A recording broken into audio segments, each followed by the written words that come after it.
ભગવાન શ્રી રામની પ્રાણ પ્રતિષ્ઠા મહોત્સવને લઈને આખો દેશ રામમય બન્યો છે। ત્યારે જામનગરમાં પણ પ્રાણ પ્રતિષ્ઠા મહોત્સવને લઈને લોકોમાં ખુશીનો માહોલ જોવા મળ્યો છે। નાના ભૂલકાઓથી લઈને યુવાનો અને વડીલો ખુશીની લાગણી અનુભવી રહ્યા છે।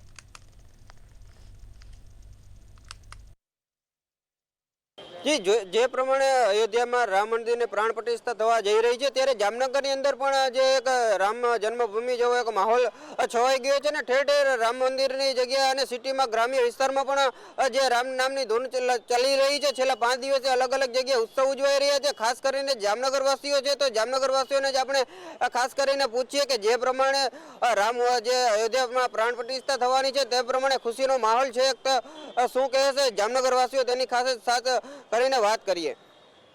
જી માસી તમારું નામ શું છે? મારું નામ મણીબેન ડાકી। હું મણીબેન ડાકી છું।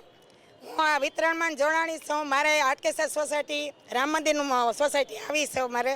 એમાં હું જો અક્ષર પધરાવા જાઉં છું, કરસ પધરાવા જાઉં છું, પત્રિકા દેવા જાઉં છું। ઘરે ઘરે બધાને કહું છું કે તમે 22 તારીખે તમે ઓલું કરજો, આપણે દીવા રંગોળી કરજો ને પાસોપાલન પાનના આપણે તોરણ કરજો। હું ઘરે ઘરે કહું છું ને કરસ પધરા જય જય શ્રી રામ બોલું છું। જય જય શ્રી રામ, જય જય શ્રી રામ। માસી જે પ્રમાણે કીધું કે કળશ પધરાવા જઈએ તો આપણે કઈ રીતના આગામી તહેવાર છે તો તેને કઈ રીતના ઉજવણી કરીશું?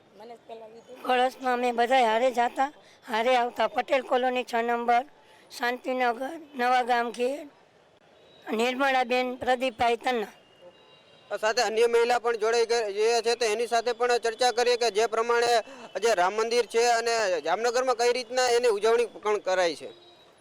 જય જય શ્રી રામ। સ્વરૂપબા જાડેજા। આ અત્યારે માહોલ અત્યારે એટલો બધો સરસ બની રહ્યો છે। ઠેર ઠેર દીવડાઓ, ઠેર ઠેર ધજા પતાકા, ઢોલ નગારા શરણાઈ વાગી રહ્યો છે કે જાણે આજ જ રામ અહીંયા અમારા પધાર્યા છે એવું લાગી રહ્યું છે।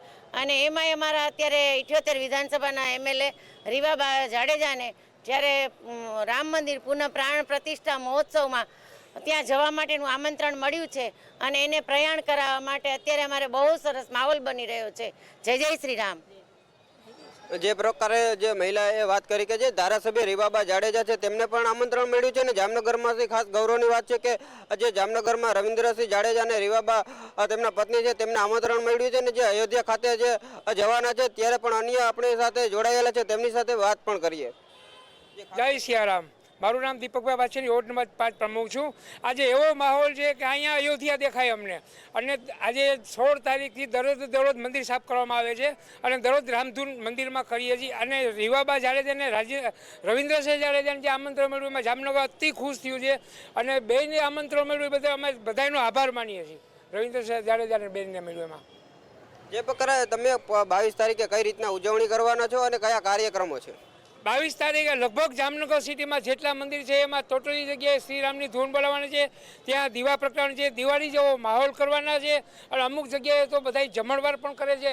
નાગેશ્વરમાં તો સથવારા સમાજ લગભગ આખું નાગેશ્વર જમાડે છે। આવો માહોલ છે અત્યારે। જે પ્રકારે અયોધ્યાની અંદર પ્રાણ પ્રતિષ્ઠા મહોત્સવ ચાલી રહ્યો છે જામનગરમાં અન્ય લોકો પણ કહી રહ્યા છે કે જે જામનગરમાં પણ અયોધ્યા જેવો માહોલ છે અને જે 22 તારીખે પણ જામનગરમાં અલગ અલગ જગ્યાએ જે તહેવારો ઉજવાઈ રહ્યા છે તો આપણે અન્ય યુવાનો પણ જોડાઈ ગયા છે તો યુવાનો સાથે પણ ચર્ચા કરીએ કે કઈ રીતના તે ઉજવણી કરવાના છે અને આગામી શું કાર્યક્રમ રહેશે। જય જય શ્રી રામ। આપણે આજે આ ઉત્સવ ઉજવી રહ્યા છીએ તે આપણે શ્રી રામ મંદિરનું આજ 550 વર્ષ પછી જે આપણે આ વસ્તુ મળી છે શ્રી રામ મંદિરની કે મંદિર બનવા જઈ રહ્યું છે તેમાં આજ પણ દિવાળી જેવો માહોલ છે અને 22 તારીખે પણ દિવાળી જેવો માહોલ કરશું એવી મોદી સાહેબને શુભકામના સાથે જય જય શ્રી રામ।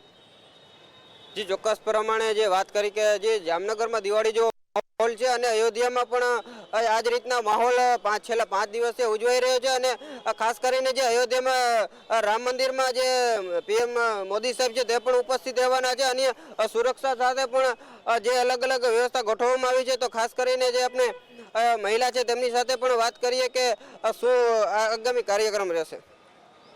જય જય શ્રી રામ। આ પ્રશ્ન ઘણા વર્ષોથી ચાલી રહ્યો હતો। 500-700 વર્ષથી આ પ્રશ્ન રામ મંદિરનો આપણે અયોધ્યામાં કેવી રીતે મંદિર બનાવવું। આજ રામલલ્લા ટેન્ટમાં બેઠેલા હતા તો આપણા માનનીય શ્રી નરેન્દ્રશ્રી મોદીએ આ સરસ આપણને ઉત્સવ આપ્યો અને શ્રી રામ ભગવાનને એના સ્થાન ઉપર જ્યાં એની જન્મભૂમિ છે ત્યાં બહુ વિશાળ મંદિર બની રહ્યું છે.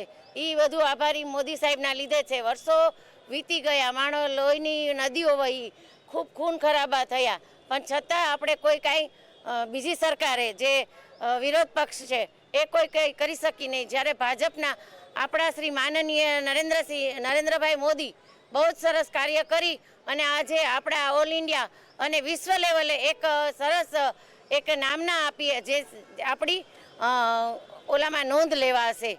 જય જય શ્રી રામ.